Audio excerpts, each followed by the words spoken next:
Kurhani seat पर भी हमारे प्रत्याशी की जीत बड़े मार्जिन से होने वाली है। सबसे बड़ी बात यह है कि वहां की जनता तैयार है हमारे नेता नीतीश कुमार जी के चेहरे पर मुहर लगाने के लिए। भारतीय जनता पार्टी के लोगों ने तो पहले ही हार मान ली है। आप देखिए उनके अधिकांश नेता तो गुजरात में लगे हुए हैं। हमारे नेता ने कभी जाति की राजनीति नहीं की है, हमेशा जमात की राजनीति की है और यही खूबसूरती है। नमस्कार, मेरा नाम उत्कर्ष है। आप लाइव सिटीज़ देख रहे हैं। देखिए, कुढ़नी उपचुनाव को लेकर लगातार बातें बढ़ती जा रही हैं क्योंकि अब देखिए चौतरफा मुकाबला है। मुकेश सहनी, AIMIM, महागठबंधन और बीजेपी, तमाम पार्टियां जो हैं वो अपना दमखम दिखा रही हैं और ऐसे में देखिए लगातार जो बातें उठ रही हैं कि 2 सीटों पर जो उपचुनाव हुए उसके नतीजे हमने देखे हैं। यहाँ पर क्या होगा, क्या जदयू दमखम दिखा पाएगी? क्योंकि देखिए एक तरफ जब वो राजद की सीट थी, जदयू को मिल गई है, क्या जीत पाती है? हमारे साथ बात करने के लिए जदयू प्रवक्ता है अभिषेक झा। क्या स्थिति लग रही है, क्योंकि लगातार ये बातें उठ रही हैं कि 2 उपचुनाव पहले भी हो चुके हैं, इस बार आपको ये सीट मिली है, उपचुनाव हो रहा है, जीत पाएंगे? जोर शोर से तैयारी चल रही है उस सीट पर। महागठबंधन के सभी घटक दल लगे हुए हैं और सबसे बड़ी बात यह है कि वहां की जनता तैयार है हमारे नेता नीतीश कुमार जी के चेहरे पर मुहर लगाने के लिए। जदयू का जो महागठबंधन समर्थित उम्मीदवार है उनको अपना आशीर्वाद देने के लिए। और जनता जानती है कि नीतीश कुमार जी ने न्याय के साथ विकास किया है और हमेशा वोटरों की चिंता की है, वोटों की चिंता नहीं की है। तो नीतीश कुमार जी अपनी सारी बातें जनता के बीच कहते हैं और लगातार चुनाव प्रचार हो भी रहा है और हम लोग पूरी तरीके से आशान्वित हैं कि कुढ़नी सीट पर भी हमारे प्रत्याशी की जीत बड़े मार्जिन से होने वाली है। ये बीजेपी तो लगातार कह रही है कि कोई फ़ायदा नहीं है।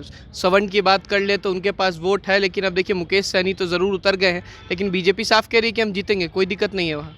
देखिए भारतीय जनता पार्टी के लोगों ने तो पहले ही हार मान ली है। आप देखिए उनके अधिकांश नेता तो गुजरात में लगे हुए हैं, गुजरात में जाकर इज्जत बचाने की कोशिश कर रहे हैं, क्योंकि वो लोग जानते हैं कि वहाँ से भी वो लोग जब हारेंगे तो पूरे देश में क्या संदेश जाएगा। तो भाजपा के कौन से नेता चुनाव के प्रचार में लगे हुए हैं?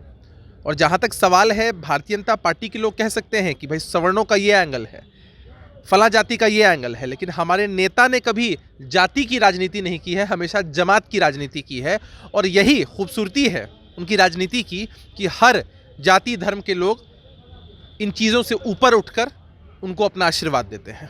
मुकेश सहनी भी लगातार सामने आ रहे हैं और बयान दे रहे हैं बीजेपी को लेकर भी। आपको भी कहा कि पिछले बार बीजेपी ये कहने पर रुक गए थे और इस बार उम्मीदवार उतारे। क्या लग रहा है कि अगर सवर्ण को एक तरफ कोशिश कर रहे हैं, एक तरफ करने का, मुकेश सहनी कोई फैक्टर बनेंगे? हम उस एंगल से चीज़ों को नहीं देखते हैं उत्कर्ष जी। आप जानते हैं लोकतंत्र में हर किसी को अधिकार है, आप, मैं, कोई संगठन कहीं जाकर चुनाव लड़ सकता है, जनता के बीच अपनी बातें कह सकता है। जनता को जिस पर विश्वास होता है जनादेश उसी को मिलता है और हमारा इस बात पर विश्वास है कि नीतीश कुमार जी ने इतने वर्षों तक काम किया है और जनता उनको जानती है।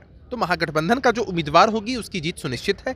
बाकी चुनाव लड़ने के लिए बहुत सारे लोग चुनाव लड़ते हैं, कुछ वोट्स पाते हैं, जमानत जब्त हो जाती है, तो भारतीय जनता पार्टी के उम्मीदवार की भी जमानत जब्त होगी वहाँ। एक आखिरी सवाल है, कई 2 दिनों से देखा जा रहा है घर को लेकर, भवन को लेकर जो है वो बातें उठ रही हैं। एक तरफ बीजेपी के कई नेता हैं, पूर्व मंत्री हैं जिनके घर खाली कराने की बात आई है, कई ज़्यादा टैक्स की बात आ गई है। ये क्यों हो रहा है? देखिए, कोई मंत्री हों, विधानसभा या विधान परिषद के सदस्य हों, उनको सुविधा के अनुसार भवन मिलता है, लेकिन वो किसी की जाति संपत्ति नहीं होती है।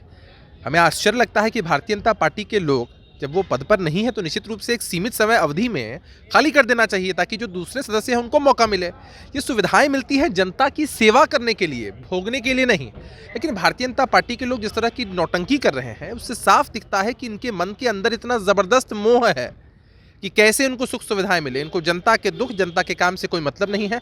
खैर, ये लोग अपना इस तरह का आचरण प्रस्तुत करते हैं, जनता के बीच भी एक मैसेज जाता है कि ऐसे लोगों को ना चुने जो अपनी सुविधाओं के पीछे भाग रहे हैं, उसके पीछे राजनीति कर रहे हैं, जनता की सेवा नहीं कर रहे हैं। चलिए, बहुत बहुत शुक्रिया। ये थे हमारे साथ अभिषेक झा, जिन्होंने साफ कहा है कि कुढ़नी की बात हो रही है, लेकिन बीजेपी के जो तमाम नेता हैं वो गुजरात में है। गुजरात विधानसभा का चुनाव होना, उससे पहले बिहार के तमाम बीजेपी के जो नेता हैं वो गुजरात चले गए हैं, तो पहले ही उन्होंने हार मान लिया। वहीं घर के विवाद को लेकर भी उन्होंने साफ कहा है कि ये जनता जिन्हें चुन के लाती है उनके लिए होता है, सुख भोगने के लिए नहीं। फिलहाल खबर में सिर्फ इतना ही। आप हमारे साथ बने रहें, हमारे चैनल को सब्सक्राइब नहीं किया है तो जल्द से जल्द कर ले। बहुत बहुत धन्यवाद।